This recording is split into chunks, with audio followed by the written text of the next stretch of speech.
India, सच सबसे पहले सबसे तेज।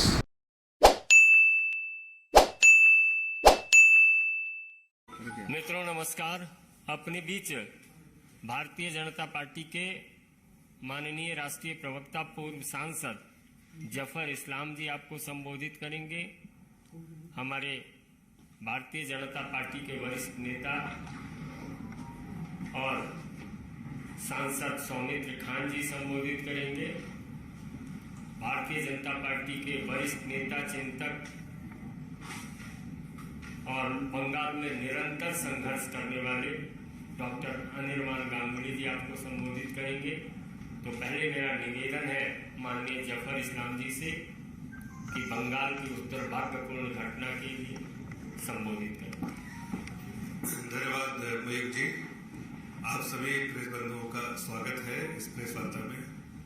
जैसा कि मयूर जी ने बताया कि ये वार्ता जो है, जो घटना घटी है बंगाल में, जो पूरी जनता देख रही है, बंगाल की जनता, जो वहाँ का एक सपना था बंगाल की जनता का कि एक सुनार बंगला देखने का, लेकिन आज बंगाल की जनता रो रही है इसलिए कि एक लाचार बंगला देख रही है, जहाँ पर कानून व्यवस्था बिल्कुल ठप है और जो डेमोक्रेसी जिसकी बात करती है ममता बनर्जी, देश प्रदेश के बाहर पूरे देश में घूम घूम के, लेकिन वहाँ एक तानाशाही अपनी पराकाष्ठा पे है। आज हम आपके सामने दो चार बातें रखना चाहता हूँ। जिस तरह से अभिषेक, जो उनके भतीजे हैं ममता बनर्जी के, टारगेट करते हुए कहा है, किसके बारे में कहा है कि गोली सर पे मार देते, वो बात कर रहे हैं भारतीय जनता पार्टी के उन कार्यकर्ताओं के बारे में जिन्होंने वहां पर भ्रष्टाचार के खिलाफ एक शांतिपूर्ण तरीके से अपनी जो पार्टी की बात है वो उसको जाके रखना चाहते थे, लेकिन जिस तरह से अरेस्ट किया गया, जैसे 30 लोगों को अभी एडमिट है, हजारों लोगों को अरेस्ट किया गया, हमारे कार्यकर्ताओं को, एक आम जनता को जिस तरह से दबाया गया, वो सब कुछ ममता बनर्जी जो है वो पॉलिटिकल वायलेंस से दबाना चाहती है। और इसी तरह से कल आपने देखा होगा किस तरह से बर्बरता से वहां की पुलिस, जिसको फुट सोल्जर्स कहते हैं वो लोग, पुलिस जो वहां की जो फुट सोल्जर्स है ममता बनर्जी के, वो पुलिस है जिसको पूरा प्रोटेक्शन है ममता बनर्जी की तरफ से, वहां के लोकल एडमिनिस्ट्रेशन से, और उन लोगों ने जिस बेरहमी से लहूलुहान किया भारतीय जनता पार्टी के कार्यकर्ताओं को, और चाहे वो सांसद हो, चाहे विधायक हो, चाहे कार्यकर्ता हो, किसी को भी नहीं बख्शा। चाहे महिला सांसद हो, आपने देखा हमारी महिला सांसद लॉकेट चैटर्जी के साथ, हमारे पूर्व सांसद जो है उनके साथ किस तरह से अत्याचार किया। लेकिन इनको समझना पड़ेगा ये भारत है, संविधान से चलता है। वो जिस तरह की भाषाओं का जो उन्होंने प्रयोग किया, जिस तरह से बल का प्रयोग किया, ये देश संविधान से चलता है, तानाशाही से नहीं। डिक्टेटरशिप का उनको हिसाब देना पड़ेगा। जनता वहां देख रही है, जो सुनार बंगला देखना चाहती थी वो लाचार बंगला देख रही है। इसी के बारे में कुछ बातें जो है हमारे मित्र डॉक्टर अनिर्बान गांगुली जी भी रखेंगे। कल जो हमने अभी दिखाया है कि ये तो प्रश्न हमको पूछना ही चाहिए कि पुलिस के कौन से मैनुअल में है कि आप पुलिस भी पथराव करके एक डेमोक्रेटिक प्रोटेस्ट मीटिंग को भंग करेंगे। ये कौन से मैनुअल में है, ये हम पूछना चाहते हैं पुलिस को। पश्चिम बंगाल के जो पुलिस है, पुलिस तंत्र है, संपूर्ण तरीके से एकदम राजनीतिकरण हुआ है इनका। न सिर्फ पथराव, पुलिस, पश्चिम बंगाल के पुलिस आकर भारतीय जनता पार्टी के जो ऑफिस है, वो ऑफिस में आकर भी कार्यकर्ताओं को वहां पीटा इस प्रोसेशन के बाद। और कई इंटरसेक्शन में, सौमित्र जी बताएंगे, कई इंटरसेक्शन में ऐसा भी हुआ है कि छत से पत्थर फेंका गया, छत से दारू का जो खाली बोतलें हैं, कांच है, ये भी फेंका गया है लोगों के ऊपर जो वहां चल रहे थे भारतीय जनता पार्टी के कार्यकर्ताओं के ऊपर। तो ये तो प्रश्न है कि पुलिस को किसने ये इंस्ट्रक्शन दिया, पुलिस किसके इंस्ट्रक्शन पे ये काम कर रहा था। अनप्रोवोक्ड लाठीचार्ज पुलिस ने शुरू किया। न सिर्फ लोग महिलाओं के ऊपर, पुरुष पुलिस, 6 पुरुष पुलिस एक महिला को पकड़ के लाठी से पीट रहे थे, ये भी लोगों ने देखा है कल। और कल पश्चिम बंगाल के मुख्यमंत्री और उनके भतीजे अभिषेक बैनर्जी आपस में, इन लोगों ने प्रेस कॉन्फ्रेंस किया, प्रेस को संबोधित किया और आपस में कम से कम 30 बार इन्होंने ये शब्द इस्तेमाल किया, गोली मारना, गोली मारना, गोली मारना। और अभिषेक बैनर्जी ने कहा अगर वो होते तो वो सिर पे गोली मारते। ये शब्द उन्होंने प्रयोग किया। एक तो है एक्सट्रीमली अनकॉन्स्टिट्यूशनल, एंटी डेमोक्रेटिक, बोलने से भी बहुत कम बोला जाता है। फैसीवादी मानसिकता है इन लोगों का संविधान के प्रति कोई आस्था नहीं है और असहिष्णु टू द पावर इन्फिनिट है ये लोग कोई भी डेमोक्रेटिक ऑपोजिशन को टॉलरेट नहीं कर सकते हैं। और आप सोचिए, हम तो ये पूछना चाहते हैं कि बंगाल के जो बुद्धिजीवी हैं, यहां सारे दिल्ली में बैठे जो आंदोलनजीवी हैं, जो सारे एक एक बात के ऊपर चिट्ठी लिखते हैं भारत के राष्ट्रपति, उपराष्ट्रपति और सब लोगों को, पिछले 24 घंटा एक भी इसका विरोध नहीं किया इस बयान का। एक इलेक्टेड मेंबर ऑफ पार्लियामेंट कह रहा है अगर मैं होता तो मैं गोली मार देता, सिर पे गोली मार देता। तो यही दिखाता है कि पश्चिम बंगाल का हालत क्या है। जनता इसका जवाब देगा। हमारा जो संघर्ष है, गणतांत्रिक संघर्ष राजनीतिक रूप से जारी रहेगा और इसका अंत हम देखेंगे। पर यह प्रश्न भी मैं यहां पूछना चाहता हूं कि जब इस साल जून में करीब 10 दिन पश्चिम बंगाल जला, हावड़ा जला, नदिया जला, मुर्शिदाबाद जला, आम लोगों का दुकानें जला दिया गया, आगजनी किया गया, पथराव किया गया और एकदम से वहां नेशनल हाईवे 16 घंटा तक ये लोग बंद किए थे, तब किसी को याद नहीं आया कि क्या एक्शन लेना चाहिए। तब अभिषेक बैनर्जी ने कोई स्टेटमेंट नहीं दिया, कोई बयान नहीं दिया।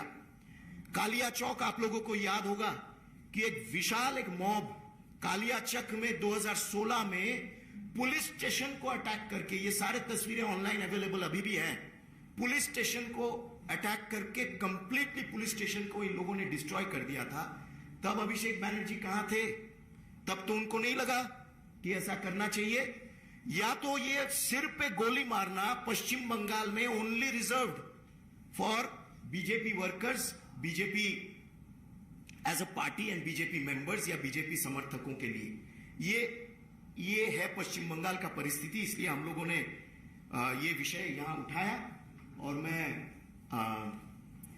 अब बाकी जो अभी जी अब मेरा आग्रह है भारतीय जनता पार्टी के वरिष्ठ नेता सांसद सौमित्र खान जी से ये आपको संबोधित करें। हम यही बोलेंगे, अभिषेक बंदोपाध्याय का जो नया Trinamool underground leadership, underground mafia जो कहते हैं, अभिषेक बंदोपाध्याय काम बोल दिया।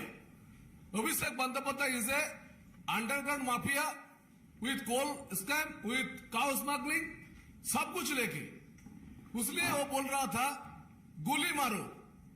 गोली किसको मारो भाई? पब्लिक को गोली मारो, पूरा युवा को गोली मारो। क्योंकि 13 तारीख हम लोग का सुकंत मजूमदार और शुभेंद्र दा का नेतृत्व में हम लोग जो नवर्ण चलो अभियान चल रहा था, उसका पहला दिन, उसका रात को पुलिस ऑफिसर जाके युवा को पिटाया। हम लोग यही चाहते हैं भाई, तुम्हारा एसएससी स्कैम हो रहा है, तुम्हारा कोल स्कैम हो रहा है, तुम्हारा काउ स्मगलिंग हो रहा है, तो वहां पे युवा रास्ते में उतरेगा नहीं तो कौन उतरेगा? तो ममता बनर्जी को पहले हम चाहते हैं जो 1993 में 21 जुलाई 21 जुलाई पहले ममता बनर्जी के कारण में 13 युवा कांग्रेस का शहीद हुआ था, तो पहले ममता बनर्जी इस्तीफा दे दो। उसके बाद रिजाइनर जो घटना घटी थी, उसके लिए ममता बनर्जी को इस्तीफा देना चाहिए था, क्योंकि उस दिन कोलकाता में बहुत सारे बास चला। फिर भी उसके बाद 2006 में पश्चिम बंगाल विधानसभा में ममता बनर्जी ने तोड़फोड़ किया, उसके लिए ममता बनर्जी को इस्तीफा देना चाहिए था। मैं अभिषेक बनर्जी को बोलना चाहता हूं, जहां हम लोग जानते हैं पश्चिम बंगाल का जनता जहां माफिया है, उसलिए आप दुबई जाते हैं, उसलिए आप बार बार नेपाल जाते हैं, आप गैंगटॉक जाते हैं अंडरग्राउंड के साथ एडजस्ट करने के लिए, पूरा भारत को तोड़ने के लिए। लेकिन आप गोली मारो बोल के पुलिस को बोल रहे आप गोली मारो। अरे पुलिस तो आपका तृणमूल कांग्रेस को काल आपको पूरा भारत का जानना चाहिए। पूरा टीएमसी जितने सारे केडर थे 1000 केडर को काल टीएमसी केडर को पुलिस ने पुलिस ड्रेस दे दिए थे बीजेपी कार्यकर्ता को अत्याचार करने के लिए। एमजी रोड से हमारा लीडर अनिबंधा और हमारा जबर जी ने कहा है एमजी रोड हावड़ा में ऊपर से दारू का बोतल फेंक किया। हावड़ा में मैंने था 17 गजी में। अरे भाई कभी देखा है नेशनल हाईवे के ऊपर जेसीबी चला के उसको तोड़ फोड़ करके स्टील लगाने के लिए? जैसे हम लोग टेररिस्ट है। पुलिस बोल रहा है भाई भारतीय जनता पार्टी का टेररिस्ट जुबान है, ये क्या बात है?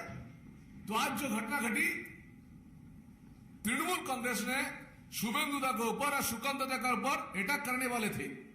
उसने महिला देखे, वो बोल रहा था महिला देखे कुछ घटना घटने के लिए वो तैयार कर रहा था, लेकिन हम लोग को पता चल गया था। इसलिए under mafia Abhishek Bandopadhyay he is the most under mafia leader है।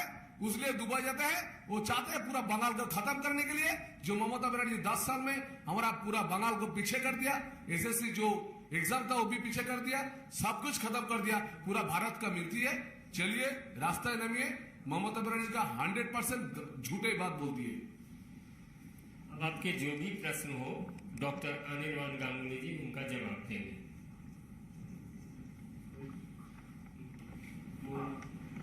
Sir, not just Abhishek Banerjee, when Times Now spoke to the Bengal Minister Udaywani, he said that if somebody will hit our worker, we'll hit back, and we'll hit two of the persons of the BJP. One of our workers is being attacked. So again and again, such kind of inciting violence is being used by the Bengal Minister. And when we tried to confront him, he stayed on his word. He said that yes, we'll do it. We'll hit back at the BJP. How do you respond to these statements that have been made by none other than somebody who is at a post with a minister over there in West Bengal government?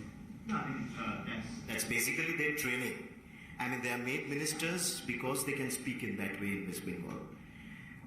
The point is, on 2nd May, even without anyone hitting them, they killed, maimed, hit our workers. So, they don't need an excuse. They just go out and hit. That's the training that they have, and 13th September was one more day when we saw what they could do. So, it's nothing new. It's their mindset, and as I said, that mindset came out very clearly yesterday when their second supreme leader said that he would shoot people in the head